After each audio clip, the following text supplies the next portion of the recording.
नमस्कार दोस्तों, मैं मनीष कुमार और आज मैं आपके लिए लाया हूँ मॉडर्न हिस्ट्री का बहुत ही इम्पोर्टेंट टॉपिक। कांग्रेस के अधिवेशन कब और कहाँ हुए और किसके समय में क्या क्या घटनाएं घटी। मैं इसमें जो लुसेंट में नहीं दिया है उसको यहाँ पे नोट डाउन कर लिया हूँ और जो गलतियाँ हैं उसको भी सही कर लिया हूँ। और यहाँ पे जो क्वेश्चन बार बार पूछे गए हैं पीवाईक्यू में, हम उन्हीं चीज़ों को बार बार करेंगे। सभी सभी अधिवेशन नहीं रटना है, सभी अधिवेशन नहीं याद करना है, हम लोग उसको ट्रिक के माध्यम से याद करेंगे और इसको इजी बनाएंगे।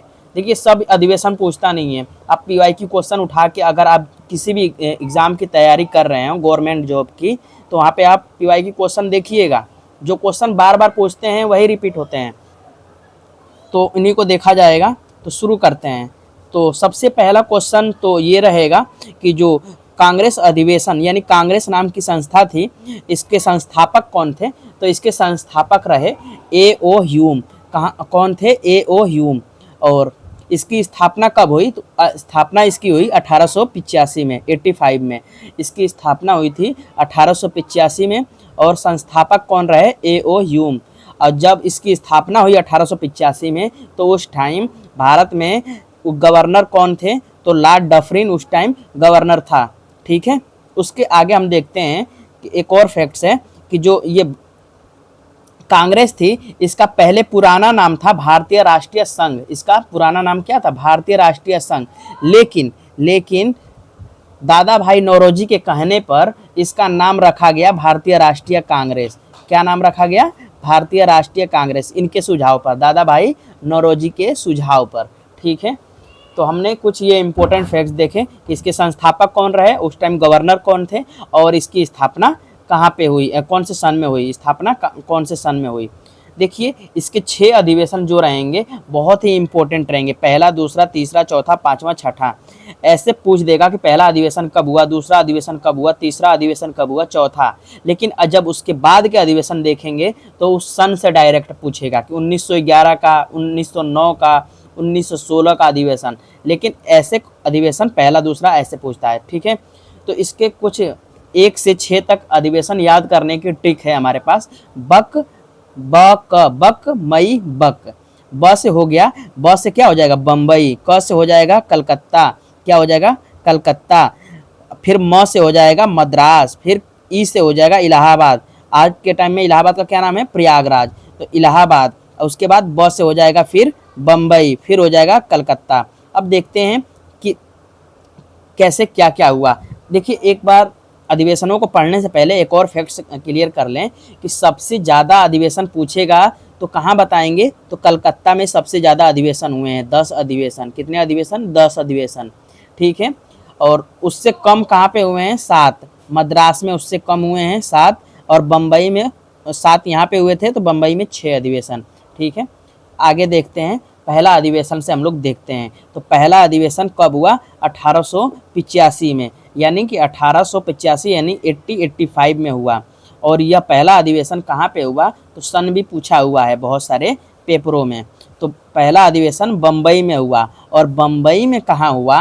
तो गुरु तेजपाल संस्कृत कॉलेज में हुआ। कहाँ पे हुआ? गुरु तेजपाल संस्कृत कॉलेज में हुआ। ये कॉलेज कहाँ पड़ता है? बम्बई में। ठीक है, इसके संस्थापक देखिए, संस्थापक जो कांग्रेस संस्था थी, इसके संस्थापक ए.ओ. ह्यूम। जब इसकी स्थापना हुई तो इसके गवर्नर कौन थे? Lord Dufferin. और इसकी स्थापना 1885 में, और पहला अधिवेशन 1885 में हुआ और बम्बई में हुआ, गुरु तेजपाल संस्कृत कॉलेज में हुआ था। ठीक है, और जब ये पहला अधिवेशन था तो इसके अध्यक्ष कौन थे? तो इसके अध्यक्ष थे व्योमेश चंद्र बनर्जी। व्योमेश चंद्र बनर्जी। ठीक है, और पहले अधिवेशन के अध्यक्ष रहे। अगर संस्थापक पूछेगा तो ए.ओ. ह्यूम बताएंगे। अगर पहले अधिवेशन का अध्यक्ष पूछेगा तो व्योमेश चंद्र बनर्जी बताएंगे। और पहले अधिवेशन में महासचिव की भूमिका किसने निभाई? तो ए.ओ. ह्यूम ने। देखिए, अध्यक्ष नहीं बने हैं लेकिन इसके संस्थापक हैं कांग्रेस के संस्थापक थे, और पहले अधिवेशन में इन्होंने महासचिव की भूमिका निभाई। तो ये क्वेश्चन पूछा हुआ है कि पहले अधिवेशन में महासचिव कौन थे? तो ए.ओ. ह्यूम थे। ठीक है, और पहले अधिवेशन के अध्यक्ष तो डब्ल्यू.सी. बनर्जी, इनका नाम ये भी कहीं कहीं आता है, व्योमेश चंद्र बनर्जी पूरा नाम है, और कहीं शॉर्ट में नाम आता है डब्ल्यू.सी. बनर्जी। देखिए पहले अधिवेशन में 72 प्रतिनिधियों ने भाग लिया था, 72 प्रतिनिधियों ने भाग लिया था। देखिए दूसरा अधिवेशन, ट्रिक के द्वारा जाएंगे, क से हो जाएगा कलकत्ता। कलकत्ता का दूसरा अधिवेशन हुआ था। देखिए पहला 85 में होता, दूसरा 86 में होगा, एक एक साल का गैप देके। तो दूसरा हुआ 86 में, और 86 में हुआ तो उस टाइम इसके अध्यक्ष कौन थे? तो दादा भाई नौरोजी। कौन थे? दादा भाई नौरोजी। ठीक है, दादा भाई नौरोजी अध्यक्ष थे। और इनके समय में एक महत्वपूर्ण घटना घटी कि एक नेशनल एसोसिएशन कॉन्फ्रेंस नाम की पार्टी थी, और नेशनल एसोसिएशन कॉन्फ्रेंस नाम की पार्टी थी, उसका कांग्रेस में विलय हो गया।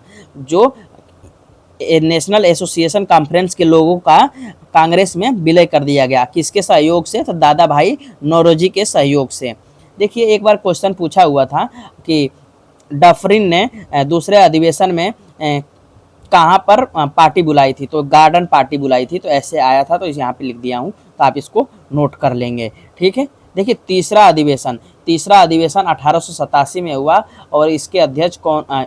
इसके अध्यक्ष थे बदरुद्दीन तैयबजी। और तीसरा अधिवेशन कहाँ हुआ था? मद्रास में, और इसके अध्यक्ष बदरुद्दीन तैयबजी। और देखिए ये पहले मुस्लिम अध्यक्ष थे। ये क्या थे? पहले मुस्लिम अध्यक्ष।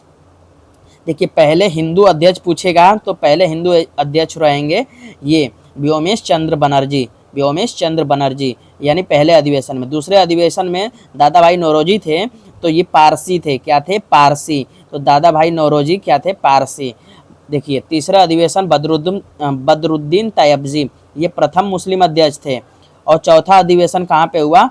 1888 में इलाहाबाद की धरती पे हुआ। ये चौथा अधिवेशन इलाहाबाद की धरती पर हुआ, और इसके अध्यक्ष थे जॉर्ज यूल। कौन थे? George Yule. इसके अध्यक्ष थे जॉर्ज यूल। और ये पहले अंग्रेज अध्यक्ष थे। पहले अंग्रेज अध्यक्ष थे। और ऐसे पूछेगा पहला अंग्रेज अध्यक्ष कौन था कांग्रेस के अध्यक्ष के रूप में? तो यही जॉर्ज यूल। या प्रथम यूरोपीय अध्यक्ष कौन था? तो जॉर्ज यूल। ये याद कर लेंगे। देखिए 4 हो गए। पांचवा इंपॉर्टेंट नहीं है, छठा देख लीजिए। लेकिन इसके क्रम याद कर लीजिएगा, बक मई बक से। ठीक है, बक मई बक से याद कर लीजिएगा इसका क्रम। तो ब से हो जाए बम्बई, क से हो गया कलकत्ता, म से हो गया मद्रास, म से हो गया ई से हो गया इलाहाबाद, और ब से हो गया बम्बई, फिर क से हो गया कलकत्ता। देखिए छठा अधिवेशन ये इम्पोर्टेंट है। तो छठा अधिवेशन 1890 में हुआ, और यह कलकत्ता में हुआ। और इसकी अध्यक्षता किसने की? सर फिरोज शाह मेहता ने। सर फिरोज शाह मेहता ने छठा अधिवेशन की अध्यक्षता की। सर फिरोज शाह मेहता ने। और ये इसलिए इम्पोर्टेंट है क्योंकि इसमें भारत की पहली महिला स्नातक कादम्बिनी गांगुली ने इस अधिवेशन में भाग लिया। कादम्बिनी गांगुली ने छठे अधिवेशन में भाग लिया, जो कि 1890 में कलकत्ता में हुआ था। तो पहला अधिवेशन, दूसरा अधिवेशन, तीसरा अधिवेशन, चौथा अधिवेशन और छठा अधिवेशन, इन सबको डेट के हिसाब से और अध्यक्षों के नाम के हिसाब से याद करना बहुत ज़रूरी है। और जो बताया हूँ कि इसमें कितने कौन अध्यक्ष थे, तो ये भी याद कर लीजिएगा। ठीक है, आगे देखते हैं दोस्तों। देखिए इसके बाद 1896 का अधिवेशन इम्पोर्टेंट रहेगा। यहाँ तक हम लोग को पहला दूसरा करके याद रखना है, उसके बाद हमको डेट के हिसाब से याद करना है। तो 1896 का जो अधिवेशन हुआ वे कहाँ पे हुआ था? तो ये हुआ था कलकत्ता में। 1896 का अधिवेशन कलकत्ता में हुआ। और इसके पहले इसके अध्यक्ष कौन रहे? तो रहीमतुल्लाह सयानी। 1896 के अध्यक्ष कौन रहे? रहीमतुल्लाह सयानी। और इसी अधिवेशन में पहली बार वंदे मातरम गाया गया। लेकिन एक इम्पोर्टेंट फैक्ट्स है कि वंदे मातरम तो बंकिम चंद्र चटर्जी ने लिखा है। किसने लिखा है? बंकिम चंद्र चटर्जी ने। ठीक है, लेकिन इस अधिवेशन में गाया था रविंद्रनाथ टैगोर ने। किसने गाया था? रविंद्रनाथ टैगोर ने गाया था। तो 1896 के अधिवेशन में जो कलकत्ता में हुआ था, इसके अध्यक्ष रहीमतुल्लाह सयानी थे। और इसी अधिवेशन में पहली बार वंदे मातरम गाया गया, जिसकी रचना बंकिम चंद्र चटर्जी ने की। लेकिन इस अधिवेशन में रविंद्रनाथ टैगोर ने वंदे मातरम गाया था। ठीक है, यह 12वां अधिवेशन था 1896 का, यह इम्पोर्टेंट था। ठीक है, अगला अधिवेशन हम लोग के लिए इम्पोर्टेंट रहेगा 17वां अधिवेशन, और यह हुआ था 1901 में। 1901 में हुआ था, और यह क्यों इम्पोर्टेंट है देख लीजिए। तो 1901 का अधिवेशन फिर से कलकत्ता में हुआ था। 1901 का अधिवेशन कलकत्ता में हुआ था, और इसकी अध्यक्षता दिनसा-ए-दुलजी वाचा ने की थी। दिनसा-ए-दुलजी वाचा ने की थी, और यह इसलिए इम्पोर्टेंट है कि इसमें पहली बार गांधी जी ने भाग लिया था। ये जितने भी ऊपर के अधिवेशन हुए हैं, इसमें गांधी जी ने भाग नहीं लिया, लेकिन यह पहला अधिवेशन हुआ जिसमें गांधी जी भी शामिल हुए। तो 1901 का अधिवेशन जो कलकत्ता में हुआ, जिसके अध्यक्ष दिनसा-ए-दुलजी वाचा थे, और इसी अधिवेशन में पहली बार गांधी जी ने भाग लिया था।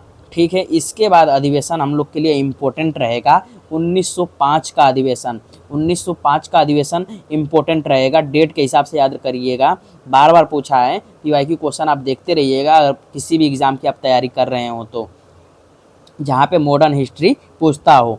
तो 1905 का अधिवेशन बनारस में हुआ। 1905 का अधिवेशन बनारस में हुआ, और इसके अध्यक्ष रहे गोपाल कृष्ण गोखले हुए। और इस अधिवेशन में क्या हुआ कि स्वदेशी और बहिष्कार आंदोलनों का अनुमोदन किया गया। कहा गया कि स्वदेशी अपनाओ और बहिष्कार करना है बाहर की चीज़ों का। और इसमें कहा गया, क्योंकि इस समय बंगाल का विभाजन कर दिया गया था, तो बंगाल विभाजन की इसी अधिवेशन में आलोचना की गई, और कहा गया कि स्वदेशी अपनाओ और विदेशी वस्तुओं का बहिष्कार करो। तो यह 1905 की घटना है। तो 1905 के अधिवेशन में जब क्वेश्चन ऐसे पूछ देगा कि 1905 का अधिवेशन, जब 1905 में बंगाल विभाजन हुआ, तो उस समय कांग्रेस के कौन अध्यक्ष थे, तो गोपाल कृष्ण गोखले थे। देखिए 1906 क्यों इम्पोर्टेंट है, क्योंकि 1906 का अधिवेशन कलकत्ता में हुआ था, और इसकी अधिवेशन की अध्यक्षता दादा भाई नौरोजी ने की थी। और इसी अधिवेशन में पहली बार स्वराज शब्द का प्रयोग किया गया। देखिए अगला इम्पोर्टेंट रहेगा अधिवेशन। देखिए 1905, 1906, 1907 ये बहुत ही इम्पोर्टेंट है, हमेशा क्वेश्चन पूछता है। तो 1905 का बनारस में हुआ, इसके अध्यक्ष गोपाल कृष्ण गोखले, और इसमें कहा गया था स्वदेशी अपनाओ और विदेशी वस्तुओं का बहिष्कार करो। देखिए 1906 का अधिवेशन कलकत्ता में हुआ, और इस अधिवेशन की अध्यक्षता दादा भाई नौरोजी ने की थी, और इसी अधिवेशन में पहली बार स्वराज शब्द का प्रयोग किया गया। देखिए 1907 का अधिवेशन इसलिए इम्पोर्टेंट है क्योंकि इसमें बहुत ही इम्पोर्टेंट घटना घटी। क्या हुआ कि 1907 में जो अधिवेशन हुआ ये सूरत में हुआ, सूरत यानी गुजरात में हुआ, और इसकी अध्यक्षता रासबिहारी घोष ने की थी। और इसी अधिवेशन में कांग्रेस दो गुटों में बट गई, गरम दल और नरम दल में, और इनकी विचारधारा आपस में मेल नहीं खा रही थी। कुछ लोग थे तो सोचते थे कि शांतिप्रिय तरीके से चलते हुए आज़ादी हम लेंगे, लेकिन कुछ लोग चाहते थे कि नहीं, हम लोग अपना हक का डिमांड अपने तरीके से करेंगे। तो इसमें विवाद होने की वजह से कांग्रेस दो गुटों में बट गई, गरम दल और नरम दल में। तो 1907 का अधिवेशन की अध्यक्षता किसने की, तो रासबिहारी घोष ने। देखिए, और ये 1908 का इम्पोर्टेंट नहीं है, तो अगला अधिवेशन देखेंगे। देखिए 1909 का अधिवेशन बहुत इम्पोर्टेंट है, तो इसको देख लेंगे। 1909 का अधिवेशन लाहौर में हुआ। 1909 का अधिवेशन लाहौर में हुआ। लाहौर कहाँ पड़ता है, पाकिस्तान में।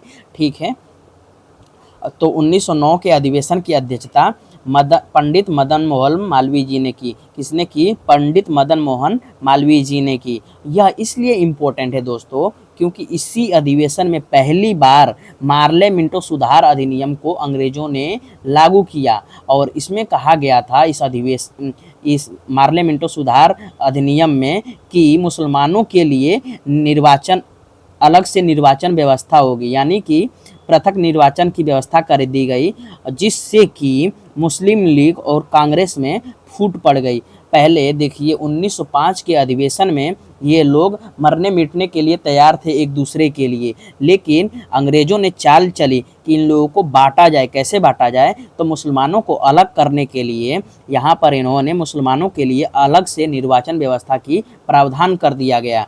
तो मुसलमानों की हक की थोड़ी बात हुई, तो इसलिए कांग्रेस के साथ इसकी जो मेल मिलाव था वे कम हो गया और कांग्रेस के लोग इससे दूर हो गए।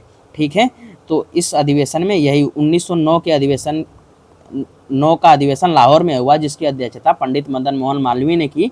और 1909 में ही यह पार्लियामेंट्री सुधार अधिनियम आया था। ठीक है, आगे देखेंगे 1911 का अधिवेशन। 1911 का अधिवेशन कलकत्ता में हुआ था। कहाँ पे हुआ था? कलकत्ता में हुआ था। कलकत्ता में हुआ था। इसकी अध्यक्षता किसने की थी? तो पंडित बिशन नारायण धर ने इसकी अध्यक्षता की थी। पंडित बिशन नारायण धर ने। और इसी अधिवेशन में पहली बार जन गण मन गाया गया, यानी कि नेशनल एंथम हम लोग का पहली बार गाया गया 1911 के कलकत्ता अधिवेशन में, जिसकी अध्यक्षता पंडित बिशन नारायण धर ने की थी। देखिए, इसके बाद 1911 के बाद सीधे आइए 1916 में आएंगे तो आपको मिलेगा कि 19 बहुत ही इम्पोर्टेंट अधिनियम है। यहाँ से क्वेश्चन फंसता ही है कि 19 का 16 का अधिवेशन कहाँ पे हुआ? तो 1916 का अधिवेशन उत्तर प्रदेश की राजधानी लखनऊ में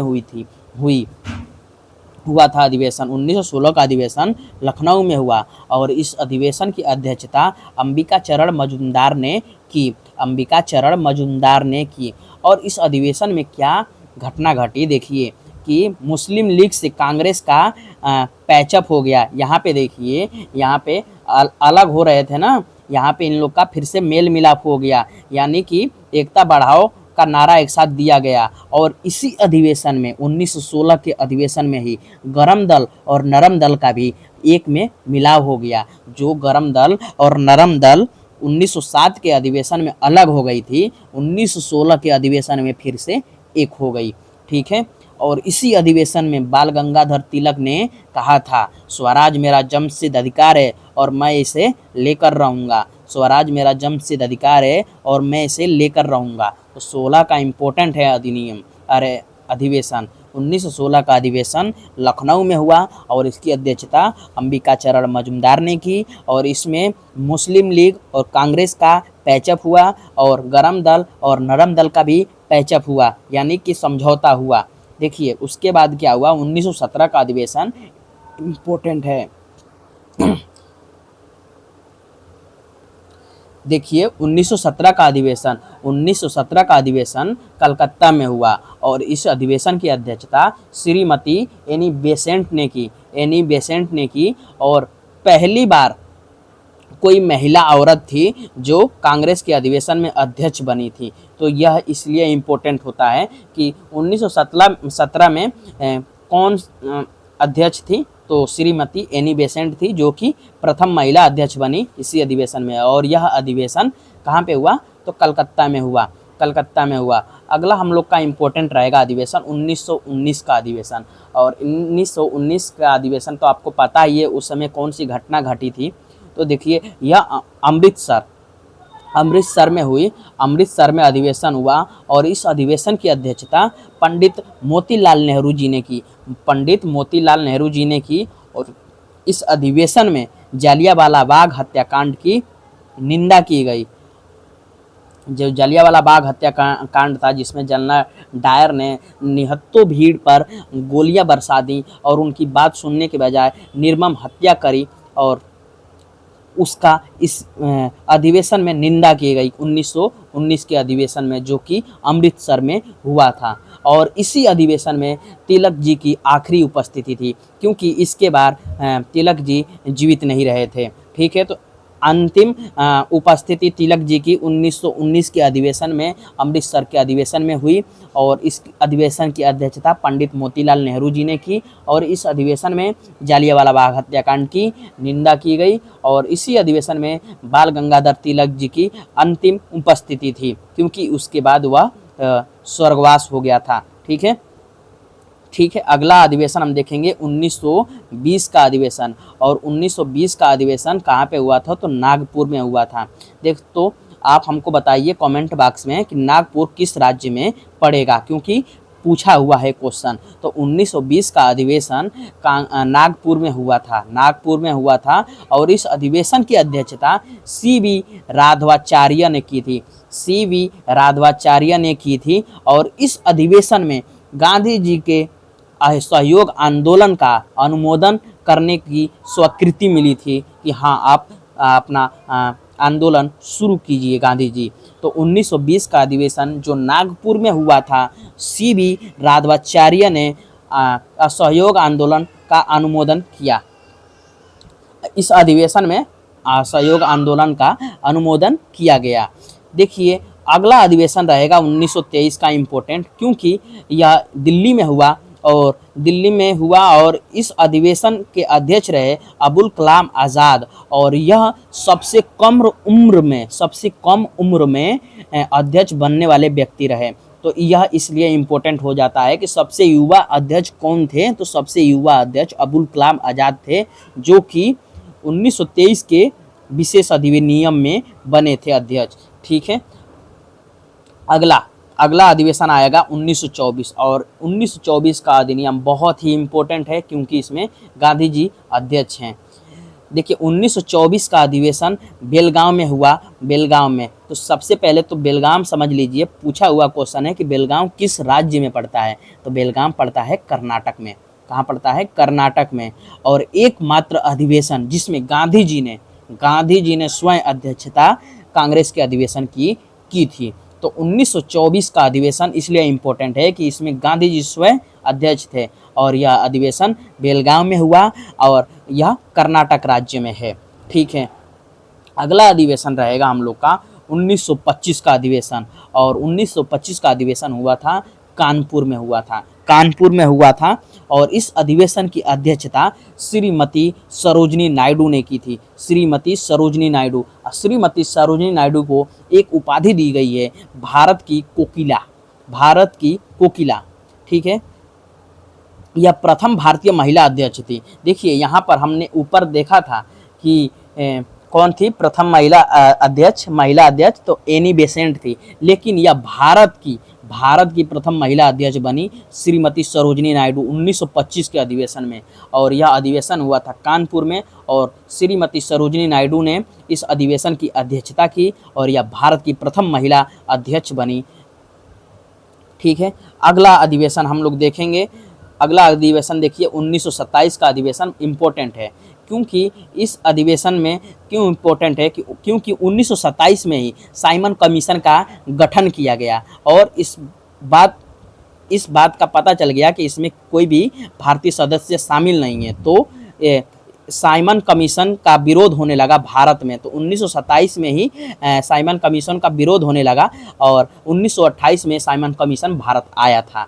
तो पूछेगा कि साइमन कमीशन का विरोध का अनुमोदन किस कांग्रेस के अधिवेशन में किया गया? तो 1927 के अधिवेशन में साइमन कमीशन का विरोध का अनुमोदन किया गया। लेकिन साइमन कमीशन कब आया था? तो साइमन कमीशन आया था 1928 में आया था। ठीक है, एक फैक्ट्स था, इसको बता दिया। तो 1927 का अधिवेशन इसलिए इम्पोर्टेंट है। अगला अधिवेशन रहेगा देखिए 1929 का अधिवेशन। तो 1929 का अधिवेशन इसलिए इम्पोर्टेंट है क्योंकि यह लाहौर में हुआ और इसमें पंडित जवाहरलाल नेहरू जी ने इसकी अध्यक्षता की। पंडित जवाहरलाल नेहरू जी ने, आपको पता है कि रावी नदी के तट पर झंडा फहराया गया और पूर्ण स्वराज की मांग की गई। देखिए हम लोग यहाँ पे अधिवेशन पढ़ रहे हैं, तो इस अधिवेशन की ही टॉपिक कंप्लीट करेंगे, अपना टॉपिक भटकाव नहीं करेंगे। ठीक है, 1929 का अधिवेशन लाहौर में हुआ और इस अधिवेशन की अध्यक्षता पंडित जवाहरलाल नेहरू जी ने की और इसमें पूर्ण स्वराज की मांग की गई थी। और देखिए 1929 के बाद 1931 में अधिवेशन हुआ, सीधे 1929 के बाद सीधे 1931 में अधिवेशन हुआ और यह अधिवेशन हुआ था कराची में अधिवेशन हुआ। और इस अधिवेशन की अध्यक्षता किसने की? सरदार वल्लभ भाई पटेल ने। देखिए सरदार वल्लभ भाई, ये दो महापुरुषों का योगदान देश को आज़ाद कराने में आपको पता ये कितना है। और 1929 के अधिवेशन में पंडित जवाहरलाल नेहरू, तो 1931 में सरदार वल्लभ भाई पटेल जी और अध्यक्ष रहे। और देखिए, और 1931 के अधिवेशन में क्या बातें सिद्ध हुई, तो इसमें सबसे पहले तो मौलिक अधिकारों की मांग की गई, जो प्रस्ताव पारित किया गया कि मौलिक अधिकार होने चाहिए, और राष्ट्रीय आर्थिक कार्यक्रम की भी अनुमति मिली, राष्ट्रीय आर्थिक कार्यक्रम की भी अनुमति मिली। और 1931 में 1931 में गांधी इरविन समझौता को भी अनुमोदन मिला। ठीक है, तो ये देखेंगे 1931 का अधिवेशन। तो इस अधिवेशन की अध्यक्षता सरदार वल्लभ भाई पटेल ने की, और इसमें मौलिक अधिकारों की मांग की गई, इसमें राष्ट्रीय आर्थिक कार्यक्रमों का अनुमोदन किया गया, और इसमें गांधी इरविन समझौता हुआ। और इसी अधिवेशन के बाद गांधी जी लंदन गए और वहाँ पे गोलमेज सम्मेलन में हिस्सा लिए। ठीक है, अगला अधिवेशन हम लोग देखेंगे 1936 का अधिवेशन। 1936 का अधिवेशन, और यह अधिवेशन हुआ था लखनऊ में हुआ था। और इस अधिवेशन के अध्यक्ष पंडित जवाहरलाल नेहरू जी थे। इस अधिवेशन के अध्यक्ष पंडित जवाहरलाल नेहरू थे। देखिए, पंडित जवाहरलाल नेहरू रूस जाते रहते थे, और रूस में समाजवाद शब्द बहुत प्रचलित था, और यहाँ पर आए तो समाजवाद शब्द को इसी अधिवेशन में विशेष चर्चा हुई कि भारत में कैसा राष्ट्र रहना चाहिए। यहाँ पे देखिए कैसे लोग हैं, तो सभी का साथ साथ विकास करके आगे बढ़ना चाहिए। तो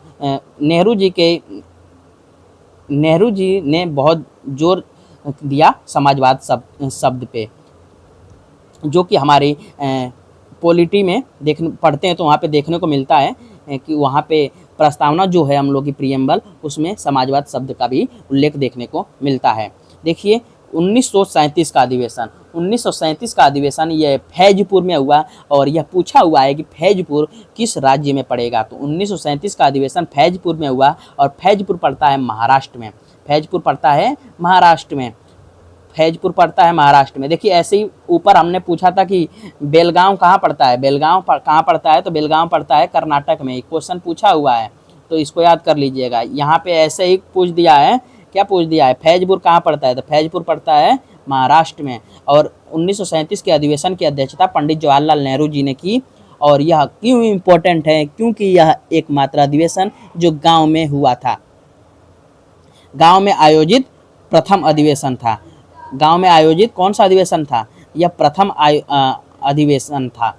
तो फैजपुर का अधिवेशन कहाँ पे हुआ था, तो गांव में हुआ था, और यह महाराष्ट्र में पड़ता है। उसके बाद देखिए, उसके बाद हुआ 1938 का अधिवेशन। 1938 का अधिवेशन कहाँ हुआ था, हरिपुरा में। और हरिपुरा का भी राज्य याद कर लीजिए, हरिपुरा कहाँ पड़ेगा, गुजरात में। और हरिपुरा इसलिए इम्पोर्टेंट हो जाता है क्योंकि इसमें देखिए सुभाष चंद्र बोस जी की एंट्री हो गई है, और इसके अध्यक्ष बने।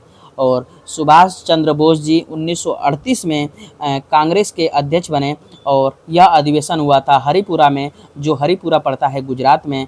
और देखिए सुभाष चंद्र बोस जी सेना से इनका बहुत वे था कि इनको लगता था कि हाँ, सेना का बढ़ाकर संगठन बनाकर या अंग्रेज़ों को मुंह तोड़ जवाब देना चाहिए। तो इनके पक्षधर थे, तो यह सेना का गठन चाहते थे, और इनकी आवश्यकता महसूस की। तो इन्होंने ऐसी बात रखी इसी अधिवेशन में, ठीक है, हरिपुरा अधिवेशन में, कि सेना का गठन होना चाहिए, सेना होनी चाहिए भारत की, और सेना का आवश्यकता है। तो इन्होंने अपनी बात रखी। ठीक है, अगला अधिवेशन देखिए हुआ, यह 1938 का अधिवेशन हरिपुरा में हुआ, और इसकी अध्यक्षता सुभाष चंद्र बोस जी ने की। यह इम्पोर्टेंट है। और उसके बाद भी 1938 के बाद भी 1939 का अधिवेशन हुआ, और 1939 का अधिवेशन त्रिपुरी में हुआ। त्रिपुरी पड़ता है मध्य प्रदेश में। कहाँ पड़ता है, मध्य प्रदेश में। और इस अधिवेशन की भी अध्यक्षता सुभाष चंद्र बोस जी ने की। लेकिन यहाँ पे रुकिए, बहुत ही इम्पोर्टेंट है। अगर थोड़ा सा भी आपको डाउट होगा तो बहुत ही मिस्टेक हो जाएगा। 1939 का अधिवेशन त्रिपुरी में हुआ, और इस अधिवेशन के लिए सुभाष चंद्र बोस जी लड़ने के लिए तैयार हुए कि हम अध्यक्ष बनेंगे। लेकिन गांधी जी ने पट्टाभी सीतारमैया को भी अपना कैंडिडेट खड़ा कर दिया, और दोनों में वोटिंग हुआ कि कौन जीतता है। तो सुभाष चंद्र बोस जी जीत गए। सुभाष चंद्र बोस जी जीत गए और गांधी जी के प्रतिनिधि पट्टाभी सीतारमैया की हार हो गई। पट्टाभी सीतारमैया की हार हो गई, तो इससे यह माना गया कि गांधी जी की हार हो गई। तो जीतने के बावजूद भी और इसके बाद भी मतभेद होने लगा गांधी जी से, तो इन्होंने सुभाष चंद्र बोस जी ने अपना इस्तीफा दे दिया और इस्तीफा देकर दे दिया और यहाँ से चले गए। और यहाँ से जाने के बाद इन्होंने फॉरवर्ड ब्लॉक की स्थापना की 1939 में। आपको आगे की घटना पता है। हम लोग यहाँ पे अधिवेशन पढ़ रहे हैं तो अधिवेशन तक ही सीमित रहेंगे, ठीक है। तो यहाँ से इनकी गांधी जी से बहस हो गई और इस्तीफा देकर चले गए। और इस इस्तीफा देने के पश्चात 1939 में ही इनके पश्चात कौन अध्यक्ष बने, तो पट्टा सीतारमैया तो हार गए थे, तो ये तो अध्यक्ष बने नहीं। तो इनके पश्चात डॉक्टर राजेंद्र प्रसाद को अध्यक्ष के रूप में चुना गया।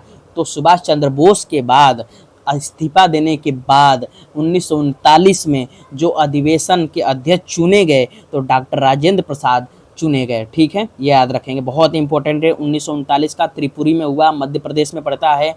इसके अध्यक्ष पहले चुने गए तो सुभाष चंद्र बोस, लेकिन गांधी जी से इनका मतभेद हो गया, फिर इन्होंने इस्तीफा दे दिया।